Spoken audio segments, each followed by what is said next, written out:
Hadirin yang dimuliakan Allah Subhanahu wa taala, alhamdulillah Allah Subhanahu wa taala menghadirkan kita semuanya di majlis yang penuh dengan keberkahan ini, di telaga kehidupan yang semoga kita semuanya insyaallah menjadi orang yang mendapatkan banyak manfaat daripada kehadiran kita di tempat ini. Yakinlah bahwasanya kita semua yang hadir, yang duduk di tempat ini, yang ada di dalam, yang ada di luar, yang duduk jaraknya beratus-ratus meter jauhnya, Anda semua tidak akan sia-sia. Sesungguhnya yang menghadirkan Anda ke sini adalah Allah yang Maha Dermawan, yang tidak mungkin Allah Subhanahu wa taala akan memulangkan Anda dalam keadaan sia-sia. Allah yang menggerakkan kita untuk duduk di sini. Allah yang memudahkan langkah kita untuk ada di sini. Berapa banyak di antara kita yang sudah duduk di tempat ini dari sebelum subuh, dan nanti kita akan terus duduk sampai adzan zuhur. Bahkan kadang-kadang untuk urusan dunia aja kita nggak mau duduk selama itu. Tapi bisa dibayangkan hari ini kita bisa duduk selama itu dalam keadaan kita semua berbahagia. Yakinlah ini adalah tanda Allah Subhanahu wa taala akan memberikan berkahnya pada kita semuanya. Kita akan pulang membawa hajat-hajat kita semuanya, keberkahan kita untuk diri kita dan untuk semua keluarga kita insyaallah. Amin ya rabbal alamin. Hadirin yang dimuliakan Allah, kita sering mendengar satu nama yang menggerakkan kita untuk kesini, yaitu Habibana Ali bin Muhammad Al-Habsyi. Mungkin di HP kita sudah kita putar qasidah ya Habibana Ali syi'lillah, ya Habibana Ali syi'lillah. Maka dalam kesempatan ini izinkan kami mengenalkan sekelumit daripada kemuliaan Al-Habib Ali bin Muhammad Al-Habsyi. Beliau Habib Ali bin Muhammad Al-Habsyi berasal dari keluarga yang cinta kepada ilmu. Ayah beliau Habib Muhammad bin Husain Al-Habsyi adalah seseorang yang menghabiskan waktunya untuk mencari ilmu dan mengajarkan ilmu. Dari satu tempat ke tempat yang lain beliau berpindah, tujuannya adalah untuk mengajarkan ilmu. Bahkan ketika beliau mendatangi kota Syibam, itu tujuannya adalah untuk berdakwah. Dan di sana ketika itu beliau mencari seorang wanita yang akan membantu beliau untuk berdakwah. Tujuan pergi untuk berdakwah, cari partner hidup yang membantu untuk berdakwah, maka dipilihkanlah seorang wanita yang salihah, yaitu Hababah Alawiyah binti Husain Al-Jufri. Kemudian pagi datang untuk melamar, setelah itu malam dilaksanakan akad nikah, dan besok pagi keduanya sudah pergi untuk melanjutkan perjuangan dakwah mereka. Sehingga ketika masyarakat kemudian memberikan cibiran, mengomentari, apa ini pernikahan? Kenapa enggak ada meriahnya? Kenapa enggak ada pestanya? Kenapa enggak ada kebahagiaan di pernikahan itu? Pernikah sebentar langsung pergi. Maka setelah Habib Muhammad bin Al-Habsyi membawa istrinya berdakwah, kemudian datang dari satu tempat ke tempat yang lain, tinggal di satu tempat, di situ istri beliau berdakwah, di situ ada wanita-wanita yang seumur hidupnya belum pernah sholat. Kemudian ketika didakwahi diajarlah Hababah Alawiyah Al-Jufri tersebut, sampai akhirnya 3 shaf itu berdiri di belakangnya Hababah Alawiyah, dan mereka semua menjadi orang-orang yang rajin mengerjakan sholat. Bahkan ada di antara satu wanita tua seumur hidupnya hari lahir nggak pernah sholat sama sekali. Maka ketika Habib Muhammad bin Husain menuliskan surat menyampaikan hasil dakwah daripada beliau dan istrinya, maka Habib Ahmad bin Umar bin Sumit, seorang pendakwah yang ada di Syibam, ketika menerima suratnya Habib Muhammad bin Husain tersebut di mimbar Jumat, selesai sholat Jumat beliau membacakan surat tersebut. Ini pernikahan yang kalian komentari, ini hasilnya seperti ini. Pasangan suami istri yang berdakwah di jalan Allah Ta'ala, ini hasil dakwahnya. Bahkan beliau mengatakan, tahu enggak, pernikahan yang seperti itu yang rayakan bukan manusia seperti kita, tapi malaikatlah yang akan merayakan pernikahan yang seperti itu. Hadirin yang dimuliakan Allah Ta'ala, dari pasangan yang istimewa inilah lahirlah seorang Salih Habib Ali bin Muhammad Al-Habsyi. Lahir di kota Qasam Hadramut pada hari Jumat tanggal 24 Syawal tahun 1259 Hijriah. Ketika usia Habib Ali kecil, ayah anda beliau Habib Muhammad bin Husain itu mendapatkan perintah dari gurunya Habib Abdullah bin Husain bin Tahir, penulis kitab Sulamut Taufiq yang karyanya banyak dibaca ada di Indonesia dan Nusantara ini. Habib Abdullah bin Husain bin Tahir mengutus Habib Muhammad bin Husain untuk pergi ke Mekah untuk berdakwah. Memang kalau di Haram udah banyak ulama, tapi ketika itu beliau dapat kabar bahwasanya di luar lingkaran Haram di situ masih banyak orang-orang awam. Maka ditugaskan ayahanda Habib Ali untuk pergi ke sana untuk berdakwah kepada yang ada di pelosok di luar daripada kawasan haram tersebut dan untuk mengajarkan kepada mereka semuanya agama Islam. Kemudian Habib Ali dididik oleh ibunya, dan dalam pendidikan itu Habib Ali dididik oleh wanita yang terbaik, wanita yang mengajarkan kepada beliau tentang akhlaknya yang mulia, wanita yang berhasil dan sukses menjadikan Habib Ali sejak kecil yang diidolakan orang-orang yang saleh. Habib Ali ini hobinya baca ceritanya orang saleh, hobinya cari info tentang kehidupannya orang saleh, dengarkan ceritanya orang saleh. Nanti setiap dengar ceritanya orang saleh, setiap baca ceritanya orang saleh, datang sama ibunya bercerita, wahai ibu, saya habis dengarkan ceritanya orang saleh fulan, ya wahai ibu, jadikan aku seperti dia. Maka ibunya pun mendoakan. Kemudian datang lagi dengar cerita orang saleh lagi, datang lagi kepada ibunya. Maka pertanyaan yang harus kita tanyakan pada diri kita, siapa yang diidolakan sama anak kita sekarang? Siapa yang diidolakan sama mereka? Jangan-jangan yang diidolakan sama anak-anak kita adalah orang yang seumur hidupnya tidak pernah sujud sama Allah, bahkan ingkar kepada Allah, kufur kepada Allah Subhanahu wa taala. Ibunda Habib Ali sukses menjadikan Habib Ali dari kecil itu yang diidolakan orang-orang saleh.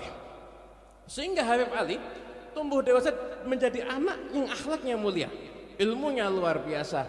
Awalnya tinggal di Qasam, kemudian berdasarkan isyarah daripada Habib Umar bin Hasan Al-Haddad yang melihat bahwa Habib Ali sejak kecil ini anak punya potensi, ini anak punya kelebihan yang nggak dimiliki sama yang lainnya. Maka kemudian memberikan isyarah untuk berpindah dari kota Qasam. Sehingga ketika itu Habib Muhammad bin Husain memerintahkan ibunda Habib Ali untuk pergi ke Masileh, berjumpa dengan Habib Abdullah bin Husain bin Tahir untuk meminta izin keluar dari kota Qasam. Kemudian Habib Ali tinggal di Siwun, karena di kota Siwun di situ banyak sekali para ulama. Di situ Habib Ali bisa kemudian menambah ilmunya lagi, belajar terus ada di kota Siwun. Dan begitulah masa kecil Habib Ali bin Muhammad Al-Habsyi. Kecintaannya kepada orang saleh, kehidupannya membaca kalamnya orang-orang yang saleh, waktu-waktunya diisi dengan kesalehan. Hingga Habib Ali suatu ketika beliau itu setiap datang tamu para ulama, Habib Ali itu senang kalau bisa menjamu mereka. Maka Habib Ali kadang-kadang berusaha untuk menjamu mereka, sampai suatu ketika datang ke kota Siwun seorang musnid, Al-Imam Al-Habib Idrus bin Umar Al-Habsyi, seorang ulama besar ketika itu.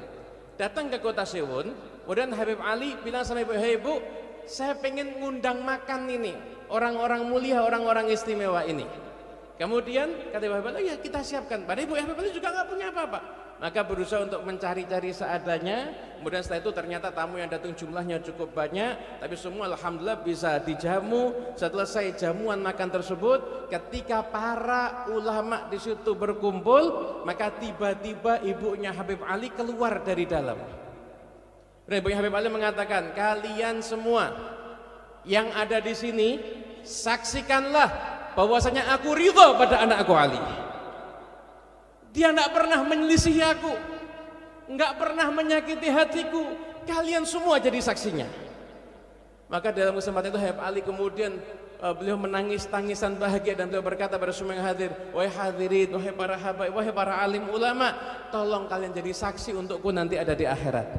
Bahwasanya aku di dunia telah mendapatkan ridha daripada ibuku." Al-Habib Ali bin Muhammad Al-Habsyi kemudian di usia beliau 17 tahun beliau diminta oleh ayahanda beliau untuk pergi ke Mekah. Kemudian dalam surat tersebut seakan-akan isyarahnya Habib Ali akan tinggal di Mekah dan tidak akan kembali lagi. Dalam keadaan itu maka ibunya berkata, "Wahai Ali, sesungguhnya berat untuk berpisah denganmu, tapi aku tidak pernah ingin menyelisihi daripada perintah ayahmu. Kalau tanya pada hatiku aku berat, tapi ini perintah ayahmu dan aku nggak mau melanggar perintah ayahmu, silahkan engkau berangkat." Maka berangkat adalah Habib Ali bin Muhammad Al-Habsyi. Nanti Habib Ali bin Muhammad Al-Habsyi sampai ada di kota Mekah. Kemudian beliau di sana dididik oleh ayahnya Rasulullah Habib Muhammad bin Husain Al-Habsyi. Dan beliau juga berguru kepada ulama Mekah yang ada di saat itu, yaitu Sayyid Ahmad bin Zaini Dahlan.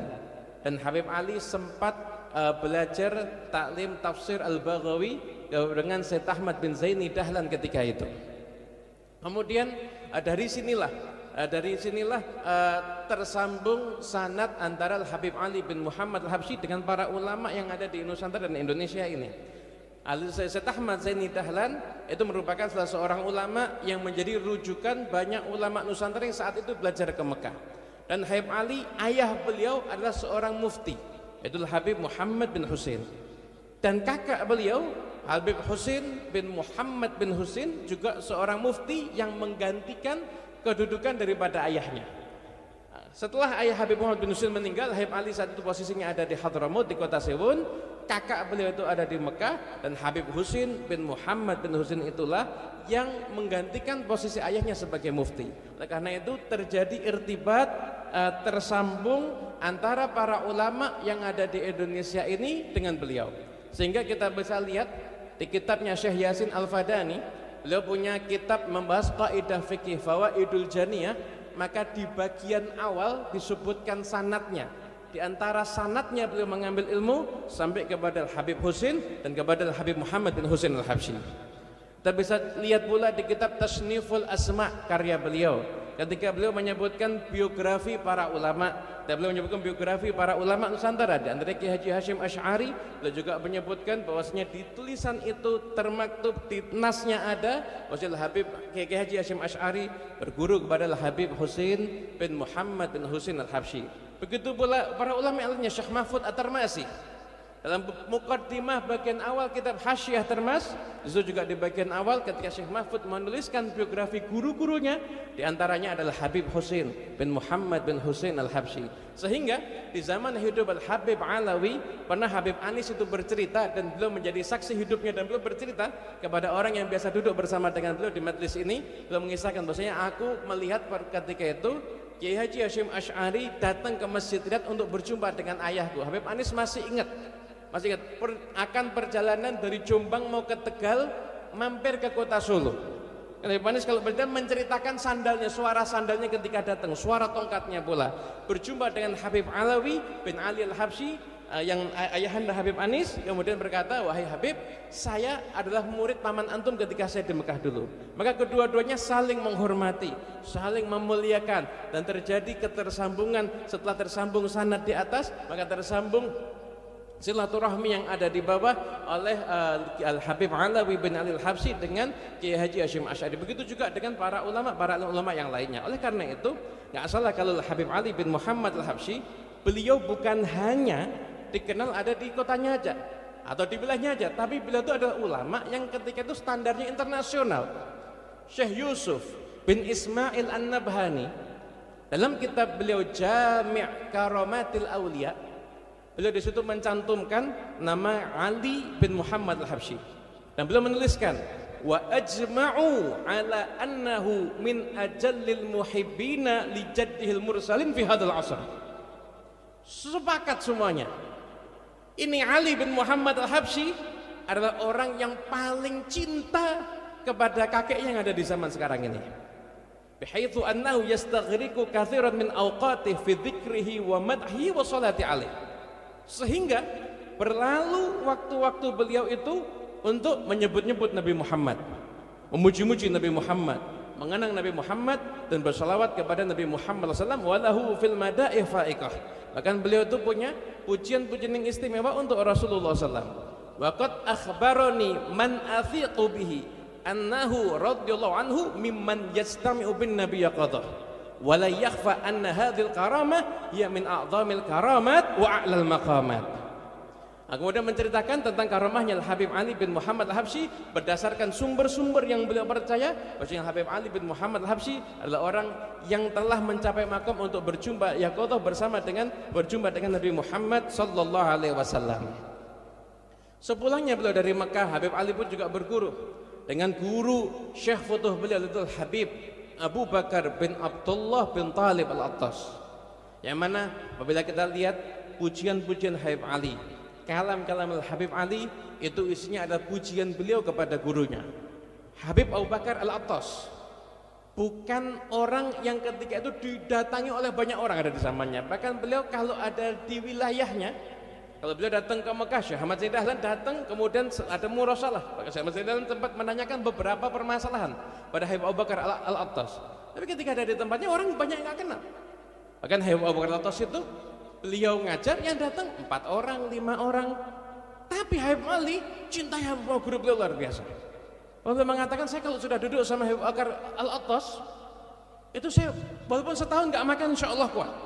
Saya nggak akan tanya makan, saya nggak akan tanya minum. Kalau saya sudah duduk bersama dengan guru saya Habib Abu Bakar bin Abdullah Al-Attas. Kemudian ketika termasuk yang menjadikan tingginya keluhuran maqam Al-Habib Ali bin Muhammad Al-Habsyi adalah kecintaan yang luar biasa pada gurunya tersebut. Hingga dikatakan bahwasanya aku pernah datang ke Masjid Thaha yang ada di Kota Siwun. Banyak para alim ulama berkumpul di situ. Dan ketika itu di situ ada guruku Habib Abu Bakar bin Abdullah bin Thalib Al-Attas. Maka ketika aku masuk ke masjid, seakan-akan di masjid itu kosong, yang ada hanya beliau.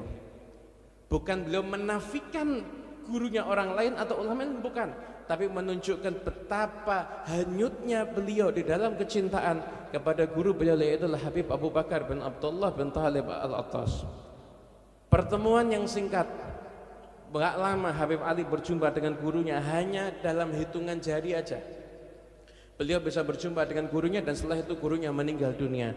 Namun keberkahan dari gurunya menjadikan syair-syair Habib Ali, kalam-kalam Al-Habib Ali bin Muhammad Al-Habsyi itu penuh dipenuhi dengan pujian kepada guru beliau, yaitu Habib Abu Bakar bin Abdullah bin Thalib Al-Attas. Sebelum Habib Ali mencapai marhalah dakwah beliau, ketika beliau akhirnya bangun masjid dan membangun ribat untuk para santri, Habib Ali terlebih dahulu sepulang dari Makkah, beliau mengajar di Masjid Syekh Hambal Baraja. Beliau tinggal di situ dan beliau mengajar ada di situ. Habib Ali mengatakan, selama 30 tahun aku tinggal di daerah ini. Ini siang dan malam, ini masjidnya Syekh Hambal Baraja itu makmur dengan zikir, tilawatul Quran.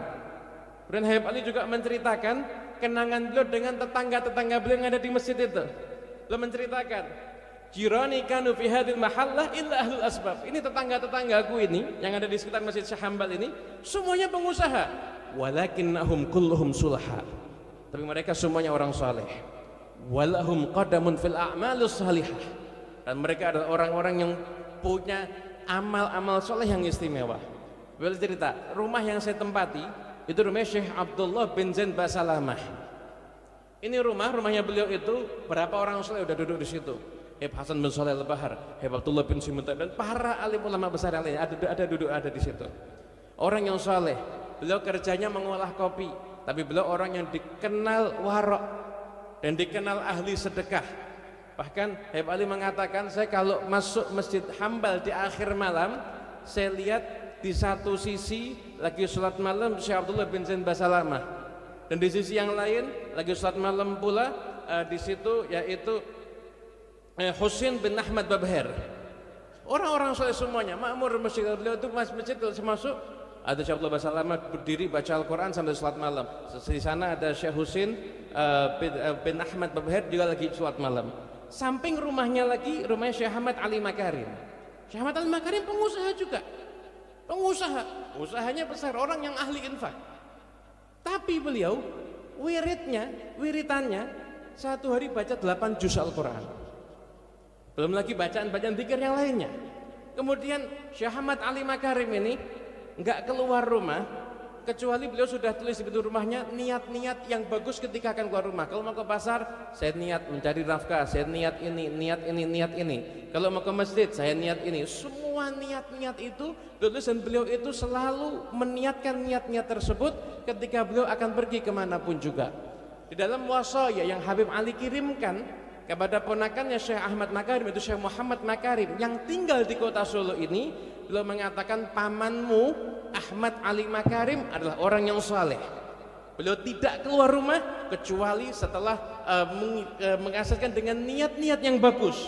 Dan Anda tahu, kata beliau cerita kepada keponakannya, tahu enggak, Syekh Ahmad Ali Makarim ini hasil dari upaya beliau itu setiap keluar niat terus. Ketika beliau di akhir usianya, ketika rohnya akan dicabut oleh Allah Subhanahu wa taala, maka Syekh Ahmad Ali Makarim berteriak mengucapkan kalimat tauhid la ilaha illallah dengan suara yang keras, dan disaksikan oleh semua yang hadir di situ. Orang-orang yang mulia ada di sekitar Habib Ali bin Muhammad Al-Habsyi. Begitu juga Syekh Muhammad Al-Khatib dan lain sebagainya. Ya, orang-orang yang tinggal di sekeliling Habib Ali bin Muhammad Al-Habsyi. Terus perjalanan dakwah Habib Ali sampai beliau membuat ribat. Pertama kali tempat untuk menampung orang-orang yang belajar ilmu agama. Setelah beliau membuat ribat, beliau membuat Masjid Riyadh. Setelah beliau membuat Masjid Riyadh, maka beliau melanjutkan perjuangan dakwah beliau, mengajarkan orang untuk ke jalan, mengajak orang ke jalan Allah Subhanahu wa taala, mendamaikan orang yang berselisih. Dalam salah satu mukatabat beliau disebutkan beliau melakukan perjalanan jauh menuju ke satu kota, dan di kota itu lagi banyak itu tokoh-tokohnya berselisih. Maka Habib Ali datang ke sana, dan ketika itu orang udah mengatakan ini nggak bisa didamaikan, udah percuma ini, biarkan aja musuhan. Habib Ali datang, Habib Ali duduk di sana, duduk di tempat fulan, duduk tempat satunya, terus dilazimi sama Habib Ali sampai keduanya akur dan berdamai. Setelah keduanya akur dan berdamai, anak-anaknya diambil sama Habib Ali. Habib Ali yang langsung programkan, panggilkan guru ngaji. Ini anak-anak tokoh yang bertiga ini dijadikan satu kelompok belajar ngaji dengan guru yang sama. Sehingga Habib Ali bukan hanya mendamaikan perselisihan yang ada di saat itu, tapi beliau juga mengkonsep agar tidak jadi perselisihan di masa yang akan datang. Kenapa? Karena anaknya udah jadi teman semuanya. Itu perjuangan dakwah Habib Ali dari suatu tempat ke tempat yang lain, ke tempat yang lain.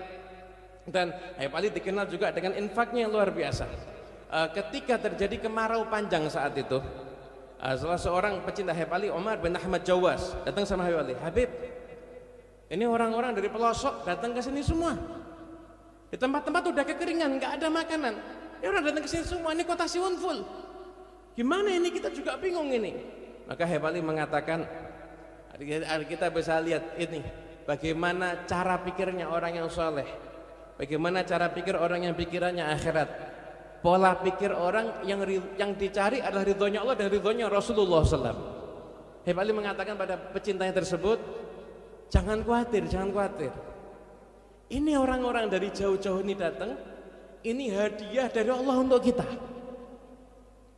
Allah ingin kita ngajarkan ilmu agama pada mereka. Ini kalau kita ngirim guru ke kampungnya masing-masing, perlu biaya berapa? Repot. Bayangkan sama Allah didatangkan ke sini karena masa paceklik. Kalian buka rumah kalian. Siapa yang bisa nampung tamu? Silahkan menampung tamu. Buka rumah kalian, saya yang akan kirimkan makanannya ke rumah kalian. Saya yang akan tanggung nafkah mereka, dan saya yang akan langsung kirimkan guru untuk mengajari mereka tentang tata cara agama Islam.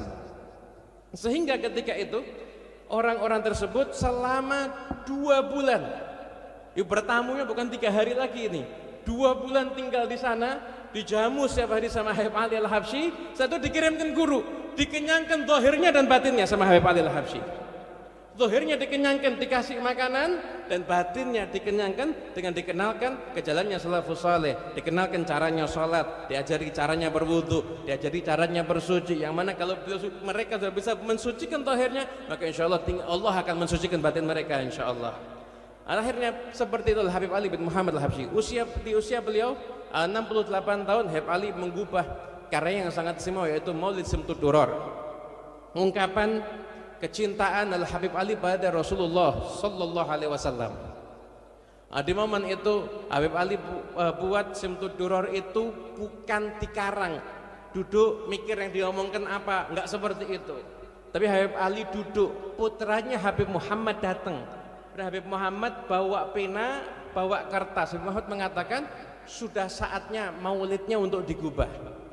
Habib Ali secara spontan langsung membacakan Alhamdulillahil qawi sultan al-wadih burhan al-mabsudi fil wujudi karamuhu wa isadu. Terus ditulis sama putranya. 3 kali duduk. 1 kali duduk, 2 kali, 3 kali, jadilah Maulid Simtud Duror. Betul-betul ungkapan hati seorang pecinta kepada yang dicintainya. Enggak ada bahasa-bahasa dipaksakan, tak ada, tapi betul-betul murni daripada hati beliau mengubah Maulid Simtud Duror tersebut. Hingga Maulid tersebut dibaca oleh murid-murid Habib Ali sampai ke Indonesia ini, dibawa oleh Habib Muhammad bin Idrus Al-Habsyi dan dibaca di majlis-majlis beliau di tempat-tempat yang lain, hingga akhirnya bisa kita saksikan saat ini. Mungkin kemarin Rabiul Awal banyak tempat yang mengadakan pembacaan Maulid Simtud Duror, Maulidnya Habib Ali bin Muhammad Al-Habsyi. Hari Ahad seperti hari ini, tanggal 20 Rabiul Tsani tahun 1333 Hijriah, Al-Habib Ali bin Muhammad Al-Habsyi beliau berpulang ke rahmatullah. dan beliau meninggalkan putra-putra yang menjadi penerus perjuangan beliau adalah Habib Abdullah dan Habib Muhammad yang tinggal ada di Haman beserta Habibah Khadijah. Begitu pula ada yang tinggal ada di Solo ini, ada putra Habib Ali, Habib Ahmad bin Ali yang dimakamkan di Tipes ada di kota Solo, dan juga yang mengadakan haul ada di kota Solo ini pertama kali yaitu Habib Alawi bin Ali Al-Habsyi. Habib Alawi bin Ali Al-Habsyi adalah seseorang yang telah banyak mendapatkan kabar gembira dari ayahanda beliau. Ketika Habib Alawi masih muda, Habib Alawi pernah melakukan perjalanan jauh untuk menghadiri pernikahan salah satu kerabatnya. Ketika pulang berjumpa dengan Habib Ali, maka Habib Ali mengatakan, "Ya Alwi, anta min ahlil wafa mithlu abik." Hai Alwi, engkau ini orang yang pandai menjaga silaturahmi, menjaga kekerabatan, pandai menjaga balas budi seperti ayahmu. Aku ini, kata Habib Ali, aku ini sampai sekarang itu yang merawat aku, yaitu Syekh Maryam Bahanan yang dulu kecil ngajari aku itu sampai sekarang zuriyahnya masih aku penuhi kebutuhan hidupnya sampai sekarang ini. Engkau adalah orang yang pandai menjaga silaturahmi, pandai menghargai jasa orang lain seperti ayahmu. Dan seperti itulah Habib Alawi membangun Masjid Riyadh ini, membangun Zawiyah ini, mengadakan beragam kegiatan-kegiatan dari tempat ini, mulai dari haul, mulai dari sholat berjamaah, udah membaca maulid di malam Jumat, kegiatan rohah yang setiap harinya diadakan di tempat ini, waktu demi waktu berlangsung. Dan sebagaimana apa yang dikatakan sama Habib Ali, anta min ahlil wafa mithlu abik, setahun setelah beliau pergi ke Gresik untuk berjumpa dengan Habib Abu Bakar bin Muhammad As-Segaf dalam pertemuan yang khusus dan sangat indah, beliau pulang, kondisinya kemudian sering sakit. Dalam kondisi sakit beliau berangkat ke Palembang.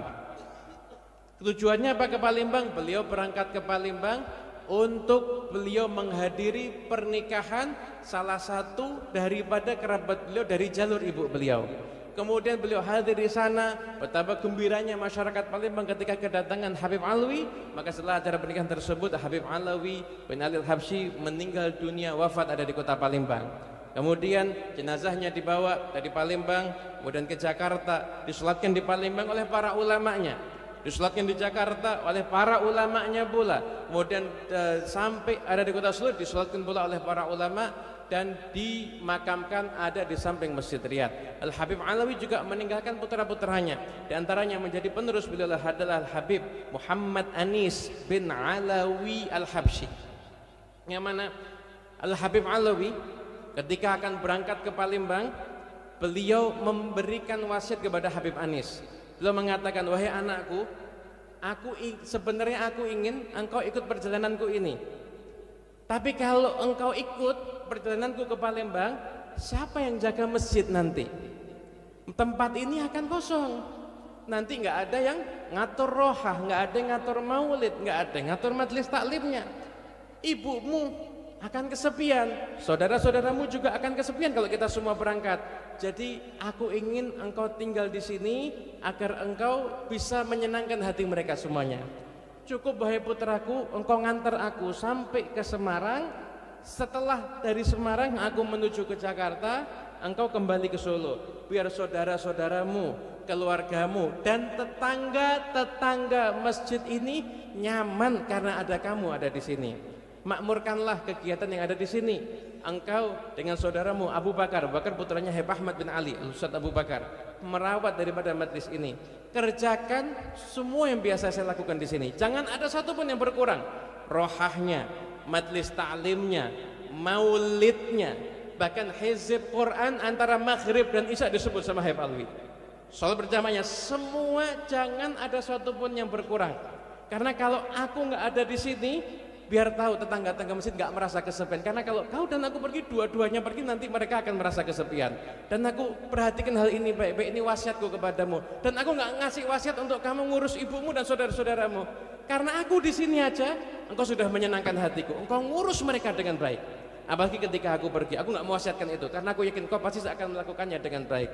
Dan betul, itu adalah wasiat terakhir Habib Alawi kepada Habib Anis. Dan kita semua yang ada di sini menjadi saksi bahwasanya Habib Muhammad Anis bin Alawi Al-Habsyi telah menjalankan wasiat itu sebaik-baiknya.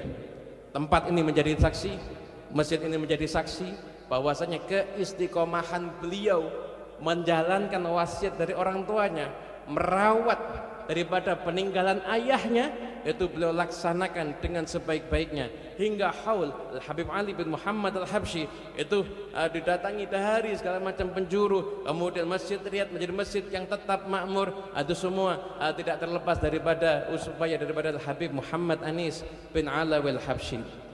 Dan begitulah Al-Habib Anis dalam hidupnya tidak pernah sedikit pun meninggalkan daripada jalur ayahanda beliau Al-Habib Ali bin Muhammad Al-Habsyi. Ikhwani rahimakumullah, Habib Anis gak pernah meninggalkan jalurnya Habib Ali. Habib Ali itu di rumahnya itu dapurnya besar. Kenapa? Karena beliau tiap hari jamu tamu banyak. Ratusan orang yang dikasih makan sama Habib Ali setiap hari di rumahnya, bukan yang di luar rumahnya. Yang tadi disebutkan itu yang dikirim keluar rumah itu lain lagi. Yang di dalam rumah aja tiap hari ratusan manusia. Itu dapurnya Habib Ali nggak pernah berhenti masak. Beliau menjamu para tamu. Begitu juga Al-Habib Alawi. Ketika ada di sini, ini tempat istirahatnya para tamu. Kumpul orang di sini, datang orang bisa tinggal di sini 1 bulan, 2 bulan, 3 bulan, semua dijamu makannya adalah Al-Habib Alawi bin Ali Al-Habsyi. Begitu juga Al-Habib Muhammad Anis bin Alawi Al-Habsyi. Yang pernah berjumpa dan bertamu kepada beliau pasti akan tahu betapa perhatiannya beliau pada tamu. Bahkan walaupun kalau tamunya itu anak-anak, anak muda, anak kecil, dijamu sama Habib Anis seperti beliau menjamu orang yang dewasa, seperti menjamu para ulama besar. Dijamu oleh Habib Anis. Beliau juga punya dapur, bahkan sebelum Habib Anis wafat itu beliau sempat ngecek dapur yang baru aja beliau perluas dapurnya. Itu beliau dalam kondisi sakitnya sempat ngecek dapur tersebut itu beberapa saat sebelum wafat beliau, yang menunjukkan perhatiannya yang luar biasa untuk semuanya itu menghormat tamu, untuk tempat ini menjadi tempat yang bisa menghormat para tamu. Oleh karena itu di sini kita perlu menyampaikan bahwasanya acara haul ini juga yang haul yang ada di tempat-tempat lain itu bukan bisnis yang berkedok agama atau apapun juga, tapi di tempat ini kita berupaya untuk menjamu tamu, memuliakan tamu, menghormat tamu, para alim ulama, para habaib, para kiai, semuanya kita upayakan untuk semuanya kita hormati. Di sini nggak ada kotak infak keliling, nggak ada yang diedarkan sampai luar-luar, silakan mencari, nggak ada kotak amal yang kita buat, sama sekali nggak ada. Kenapa? Karena niat kita sebagaimana niat para pendahulu kita yang terdahulu itu Habib Ali bin Muhammad Al-Habsyi, bahwasanya kita di sini adalah ingin melayani umat. Walaupun kita tahu kita belum maksimal, pasti masih banyak kekurangan di sana sini, namun kita tetap berusaha agar kita berada di jalurnya Habib Ali bin Muhammad Al-Habsyi. Dan alhamdulillah hari ini kita telah berkumpul. Habib Ali, semoga Allah Ta'ala memandang kita semuanya dengan pandangan yang memberkahi kita semuanya. Allah Ta'ala jadikan pertemuan ini pertemuan yang mendatangkan keberkahan. Allah pandang kita dengan pandangan yang bisa merubah kehidupan kita, merubah nasib kita, menjubah keadaan kita menjadi lebih baik. Ya Rabbi Allah, yang berkumpul di tempat ini ampuni semua dosanya, kabulkan semua hajatnya, jadikan rubah keadaan kita jadi keadaan yang sedang sakit, Allah Ta'ala angkat segala macam penyakitnya. Yang punya susah Allah Ta'ala singkirkan semua kesusahannya, singkirkan semua penderitaannya. Ya Rabbi Allah, di tempat ini pula kami memohon semoga berkah majlis ini bisa menjadi sebab diangkatnya penderitaan saudara-saudara kita yang ada di Palestina. Ya Rabbi Allah, angkat penderitaan mereka.